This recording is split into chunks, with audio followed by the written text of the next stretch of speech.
Hi everyone, welcome to SPM Success Series.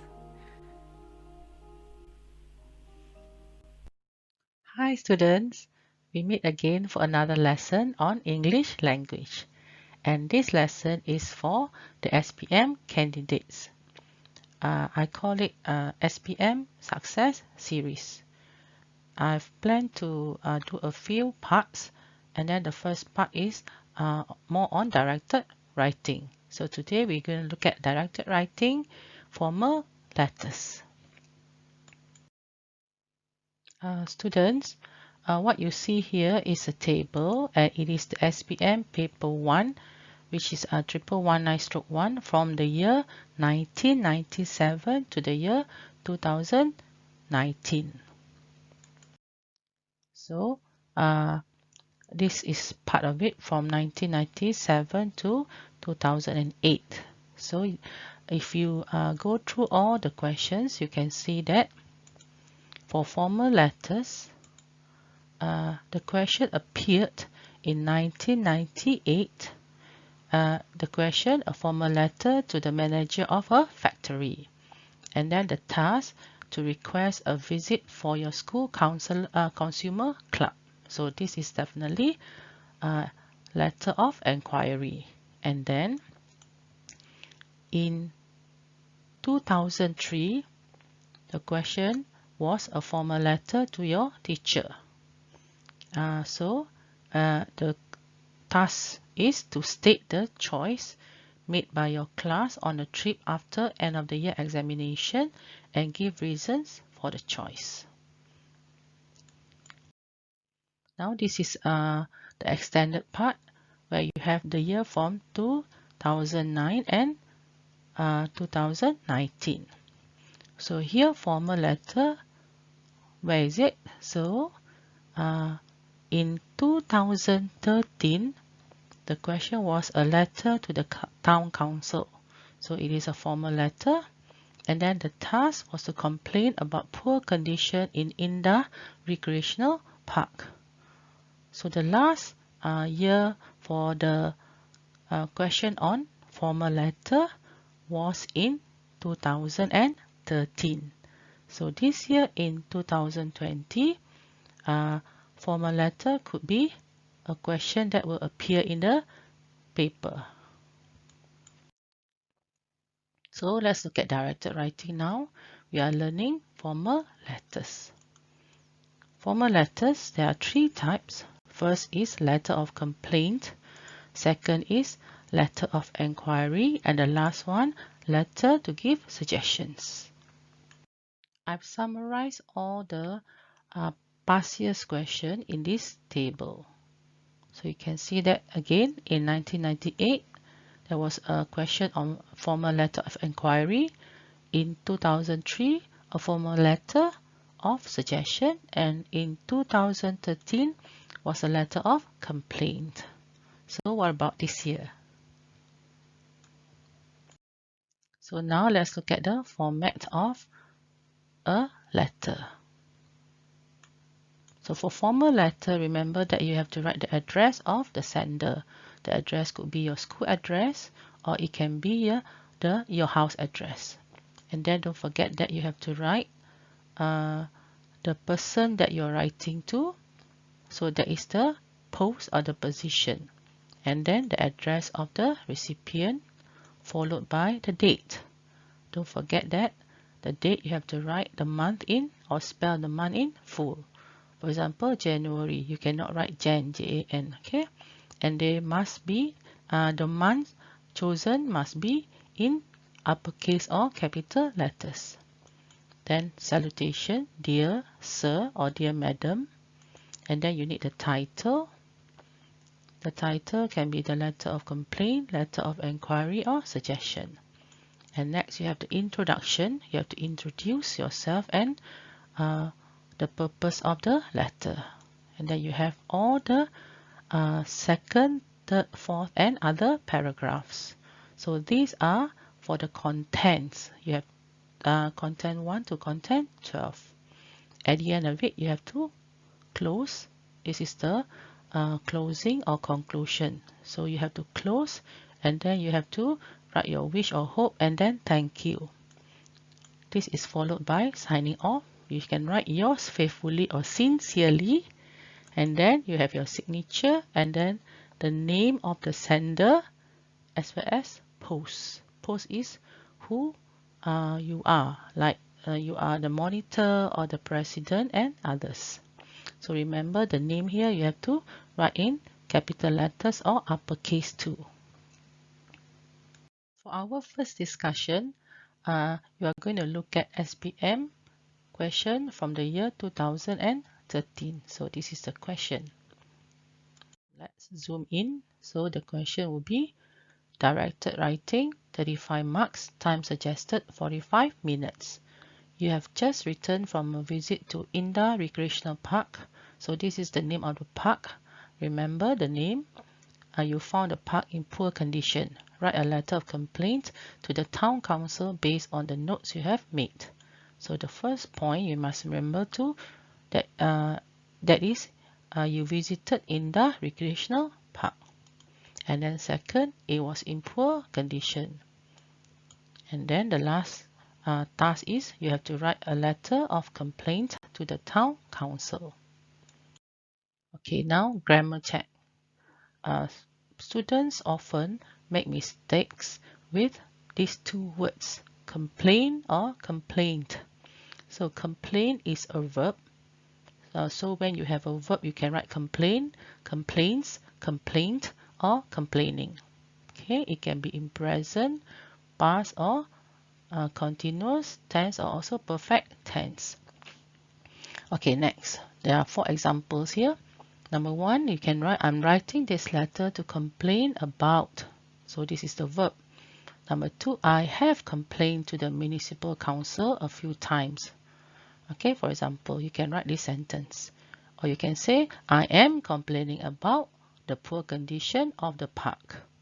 And then the last sample will be, the residents often complain about. Okay.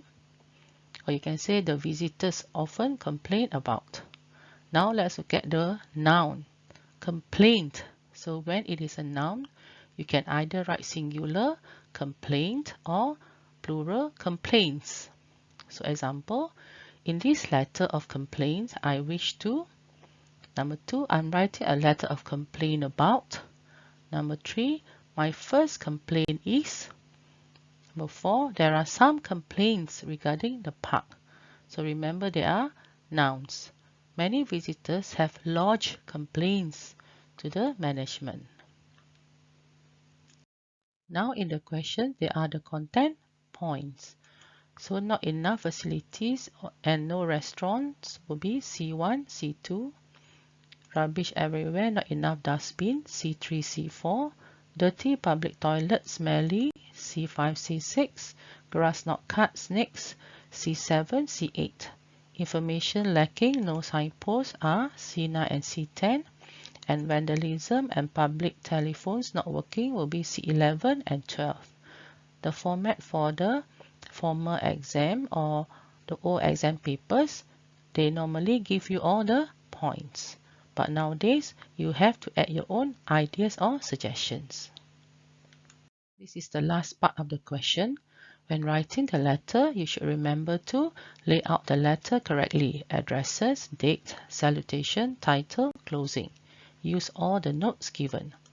So remember to get the marks for format. So format 1 will be the addresses, the sender, the recipient, and also the date. And then for format 2, it will be the salutation and the title. And format 3 is the closing. Remember to identify all the contents from C1 to C12. And then once you have written them, you can check by ticking off the ones that you have written. So here you have 12 content points. This is the format of the beginning of the letter, where you have the address, number 10 Jalan Bahagia 1/13 Taman Bahagia Utama 70100 Seremban Negeri 9. And the person you're writing to is the director. So the director of the Seremban Municipal Council, then the address 12/20 Jalan Zabah 70100 Seremban Negeri Sembilan. So here you have two addresses, senders and also recipients addresses. And then you have the date 7 January 2020. And then don't forget the salutation, dear sir, and the title of the letter is Poor Condition of Indah Recreational Park. So for paragraph 1, remember this is the introduction. So for the introduction, it is only one paragraph, and then you cannot put the numbering like number 2, 3, or 4. So it is just a paragraph without any spacing for the beginning of the paragraph. And then remember that for the introduction, you have to write what is the purpose of the letter, which is to complain, and who is the writer or the sender of the letter. So there are 3 examples here. Number 1, I'm a resident of Taman Bahagia Utama and I frequent the Indah Recreational Park with my family. I'm writing this letter to complain to draw your attention to the poor condition of the park. Number 2, you can write, as the resident of Taman Bahagia Utama, I always visit the Indah Recreational Park with my family or friends. However, the park is in poor condition now. And the last example, the Indah Recreational Park is located near my residential area. I wish to complain about its poor condition. And then let's move on to paragraph 2. We are using content 1, 2, 3, and 4. So content 1, not enough facilities, 2, no restaurants, 3, rubbish everywhere, and 4, not enough dustbins. So you can write, Indah Recreational Park is lacking in facilities. There are no restaurants or cafes at the moment. With the addition of eateries, visitors will have an enjoyable time with family and friends. Besides the lack of comfortable places for visitors to gather at the park, there is rubbish everywhere. There are not enough dustbins, so the existing dustbins are overflowing. This makes the surroundings unsightly. Okay, for example number 2, there are several complaints about the park. First is there are not enough facilities. For example, no restaurants could be found. Visitors have to bring their own food and drinks, which also created the problem of littering in the park. Rubbish is everywhere. There are not enough dustbins too. I found only 4 in a park which covers 10 acres. For paragraph 3, contents are 5, 6, 7, and 8.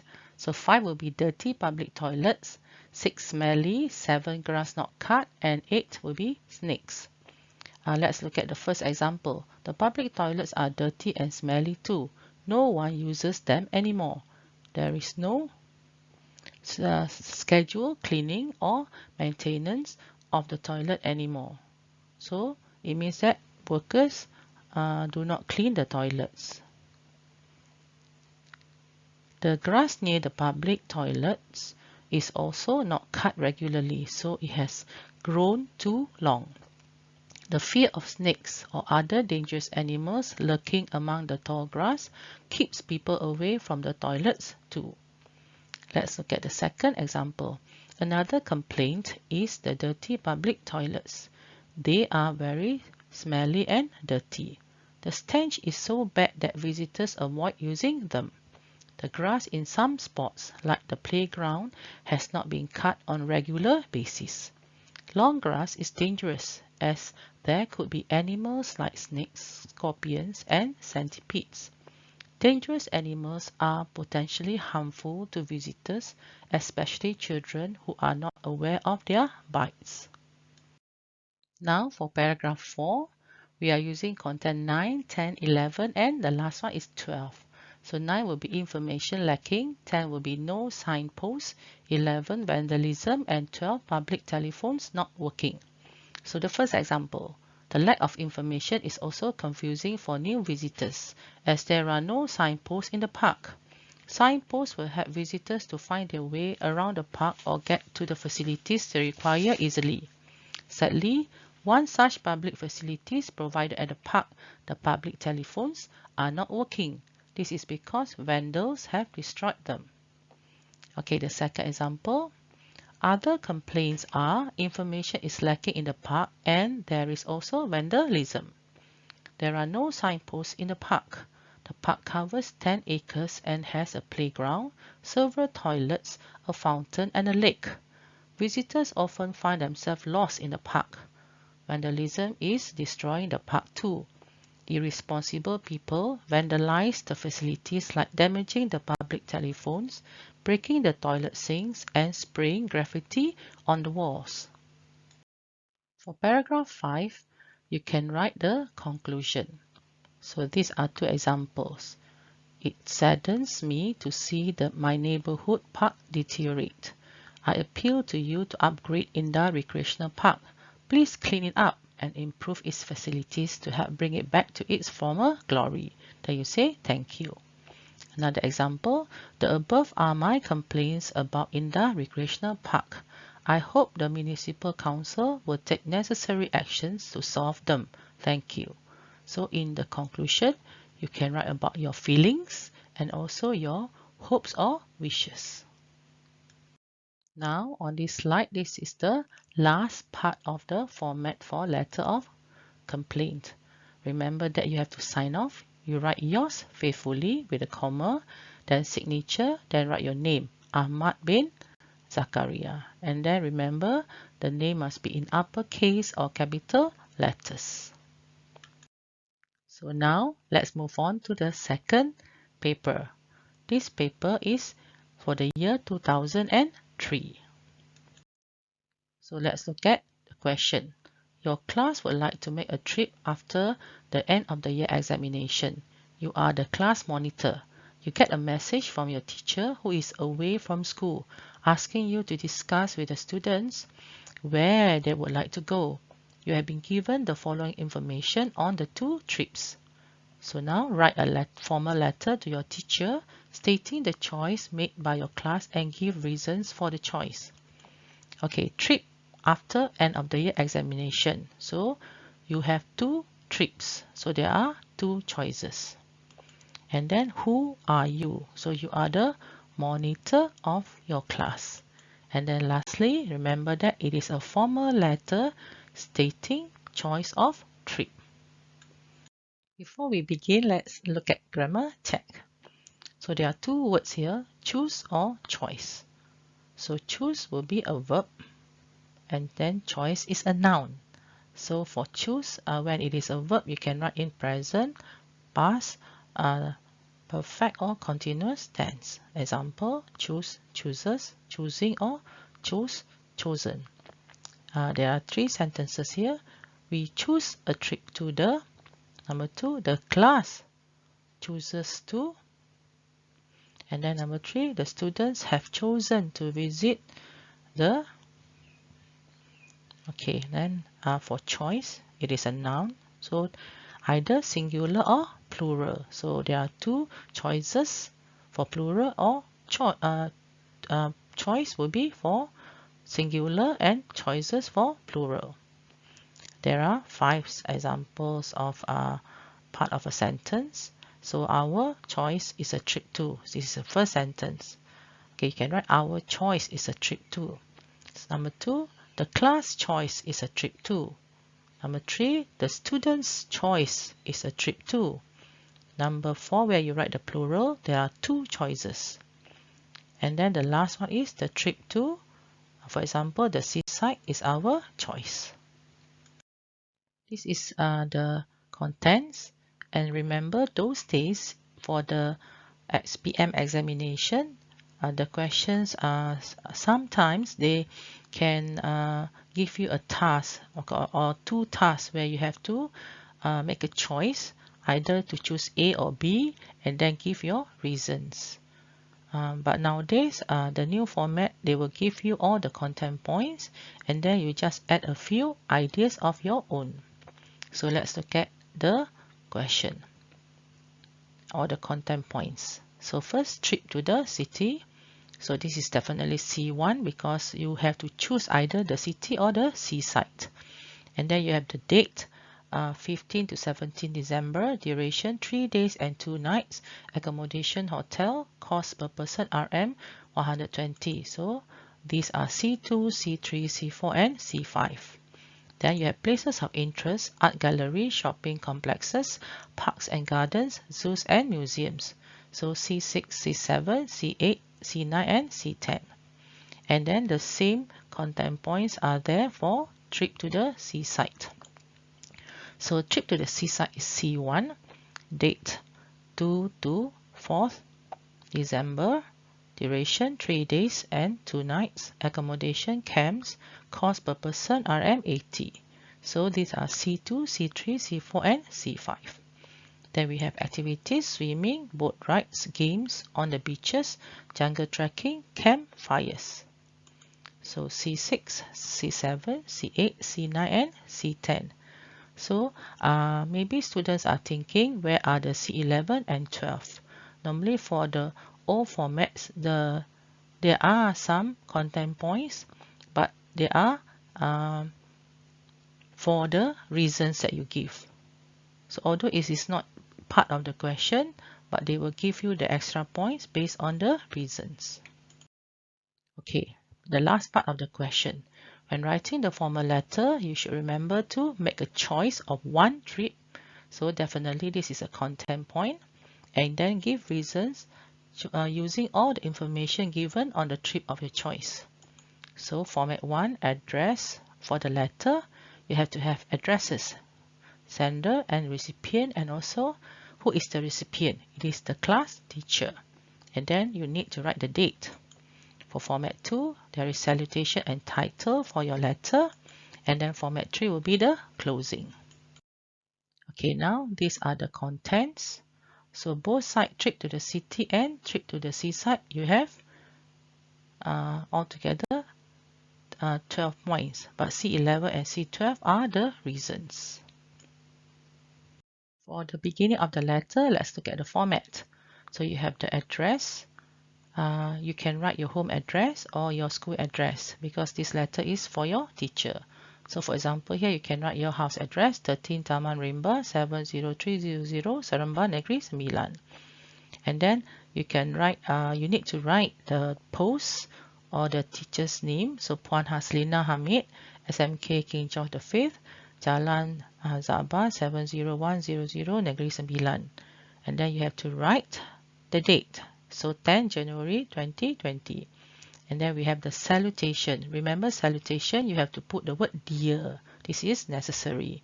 So dear madam, since it is Puan Haslina, if it's Encik, so you can write dear sir.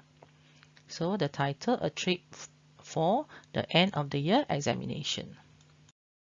So let's look at paragraph 1. Remember, for introduction, you have to write what and who. So what will be the trip? Who will be? You are the monitor. Okay, let's look at the two examples here.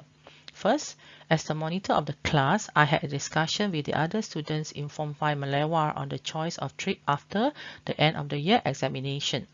Second example, the class Form 5 Malewar was given two choices for the trip after our end of the year examination. So I held a meeting with the other classmates and finally we managed to make a decision. For paragraph 2, there are contents C1, C2, C3, C4 and C5. Remember that C1 is your choice, C2 will be the date, 2nd to 4th December, C3 duration 3 days and 2 nights, C4 accommodation camps, C5 cost per person RM 80 ringgit. Okay, we have decided on the trip to the seaside, so this is your choice. The trip to the seaside was a unanimous choice because the students say that the cost for the trip, which is about RM 80 per person, is cheaper and it is affordable for every student. Besides, the students feel that the idea of staying in camp is good, which will enable us to enjoy ourselves during our stay at the seaside for 3 days and 2 nights. Not only that, the date proposed, that is from 2nd to 4th December, is convenient because it is the beginning of the month and many of us will be able to make it for the trip. Many of us, or you can write most of us, will be going for holidays with our family members from the middle of December, as parents who are working have applied for leaves, and some plan to stay with their grandparents for the rest of the month of December. Another shorter example, our choice is a trip to the seaside. So this is a choice. The proposed dates are from 2nd to 4th December 2020. The 3-day 2-night trip will cost RM80 for each participant, as our accommodation will be in camps. Most students agreed on the dates, as they are also planning family outings in December. The cost for the seaside trip RM80 is cheaper than the cost for the trip to the city, or you can use the cost is lower. For paragraph 3, the contents are for the activities on the seaside. So the first one, activity is swimming. C6, C7, boat rides. C8, games on the beaches. So there are two examples here. Moreover, we think that the activities proposed will be enjoyable or very enjoyable. The first activity, swimming, is a favorite among the students as they have been taking swimming classes during the extracurricular activities. Encik Abu Bakar, the sport teacher, also brought the students to the swimming pool twice a month from March to August this year. Next, the boat rides activity was agreed by most students except for 3 who voiced out the problem of getting seasick.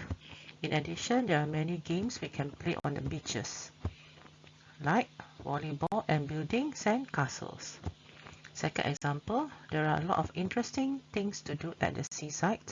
Swimming, boat rides and games are the suggested activities. So you can list them, but you have to elaborate. All the students who signed up are able to swim.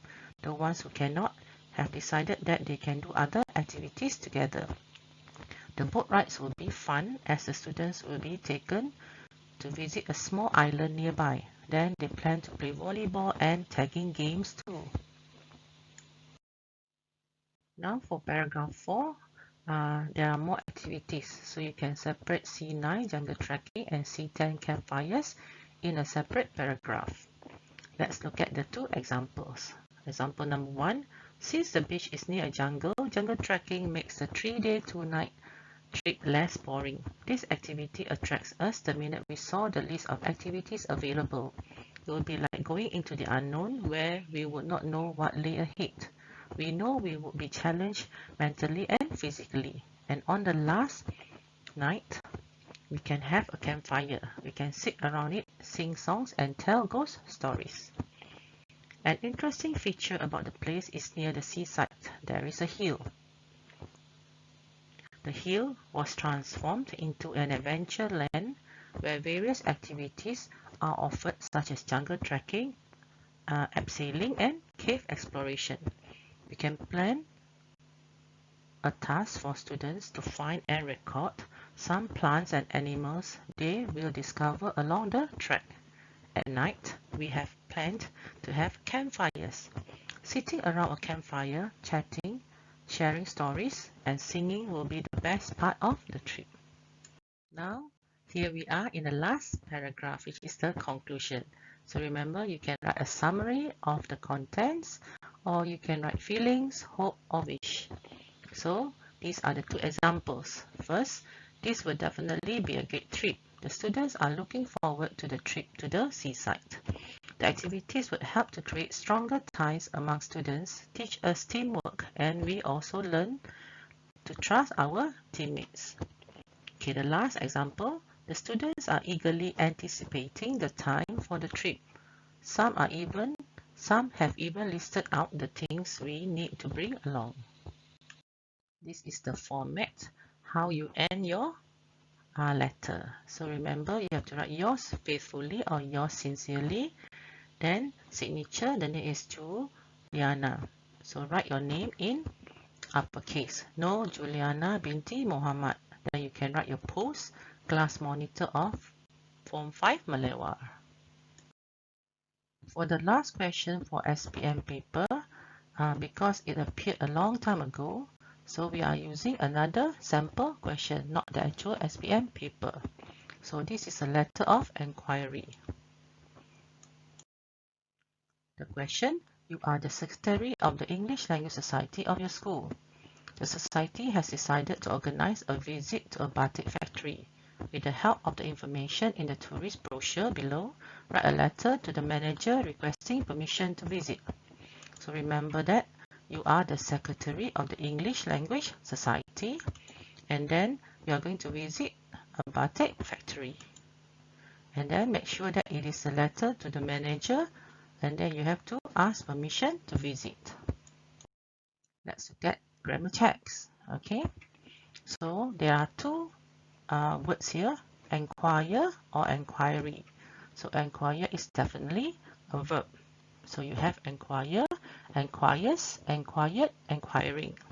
Example: I or we wish to enquire about. I am enquiring about. But enquiry is a noun, so you have enquiry for singular or enquiries for plural. So these are the examples. In this letter of enquiry, I wish to know. Or you can say, I have some enquiries. Or my enquiry is. Or the first enquiry is. Let's look at the content now. So here you have the brochure. So Indah Batik Center, 12 Jalan Muda, 76000, Kuala Terengganu, Terengganu. Welcome tourists, Sunday to Friday, 9 a.m. to 5 p.m. Highlights: free souvenir pack for purchase over Rm50, watch batik printing process, buy products at discounted prices, guided tours, pack lunch available at request Rm10 per packet. So in your letter, include the following information: asking for permission to visit, date, day and time of the visit. Okay, so these are the content points. Then we have objectives of the visit, 3 choices of activity, number of students. Then you have teachers on the visit, number of students and teachers on the visit, and then mode of transport, name of school and contact number.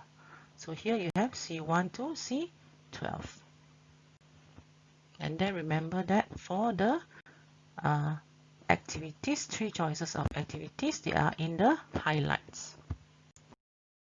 Let's look at the contents again. So C1, asking for permission to visit. C2, date. C3 will be the day. C4, time of visit. C5 and C6, objectives of the visit. C7, C8 and C9, 3 choices of activity. C10, number of students and teachers on visit. C11, mode of transport. And C12, name of school and contact number. So when writing your letter, you must use the appropriate format, write to the manager, provide salutation and closure, and give your own ideas when needed. So to get marks for the format 1 is the addresses, the sender's address, the recipient's address, and the date. And then format 2 will be the salutation and the title. And then format 3 will be your closure or your sign-off. Let's look at how you start or write your letter. So remember the format. You have to write the society. So the English Language Society and the address SMK King George V, Jalan Sabah 70100, Seremban, Negeri Sembilan. And then make sure that you write the post of the person who's going to receive your letter. So here this is the manager. So in the manager, then the address of the person who's going to receive the letter or the recipient. So Indah Batik Center, 12 Jalan Muda, 76000, Terengganu, Kuala Terengganu, Terengganu. And then you have the date, 10 January 2020. Then continue with the salutation, Dear Sir. Then the title, request to visit Indah Batik Center.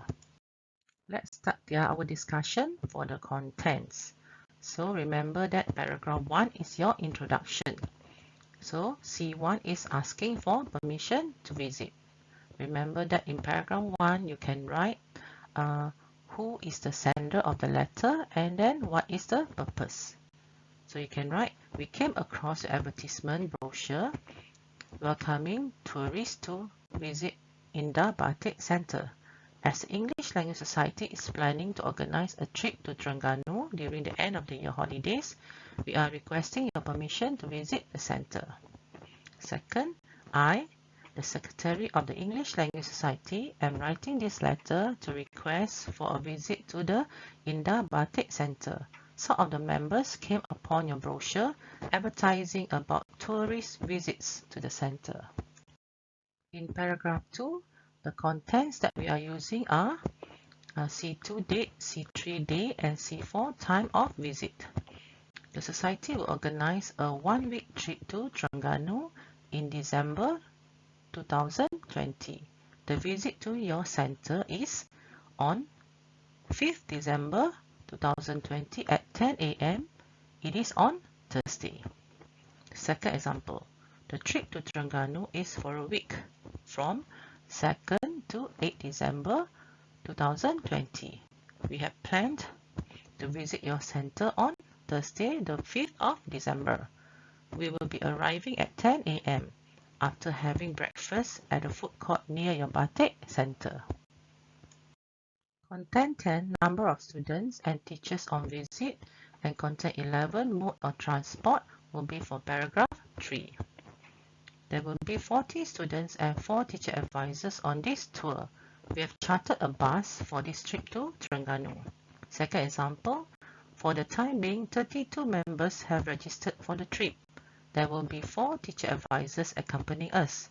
The teacher advisor, Ramla Hussein, has also booked our school bus. For paragraph 4, we are using content 5 and 6, objectives of the visit.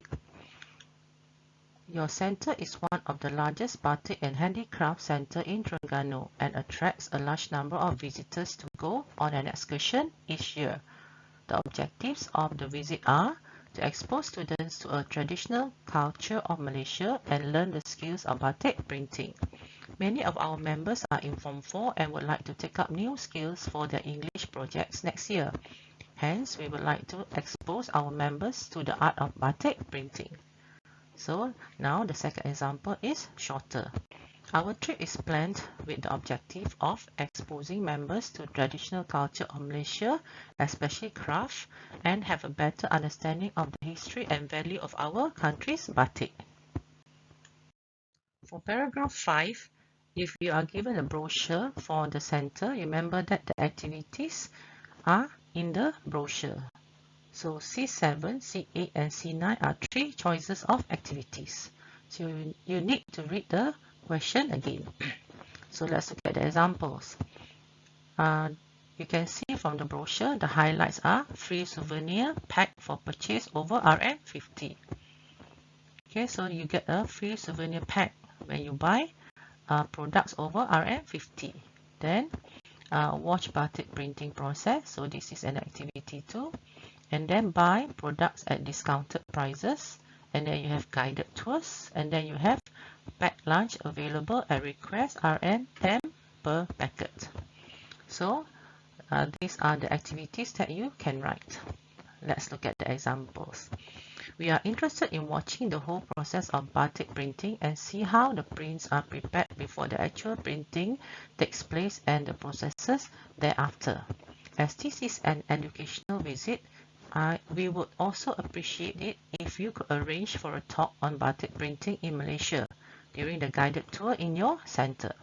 The talk will help to explain the history of batik, the reason batik is now becoming popular in Malaysia, and the types of batik. As we are arriving at 10 a.m., we are also requesting for packed lunch for 44 people. Second example, we wish to do several activities during our visit. First is to watch batik printing process.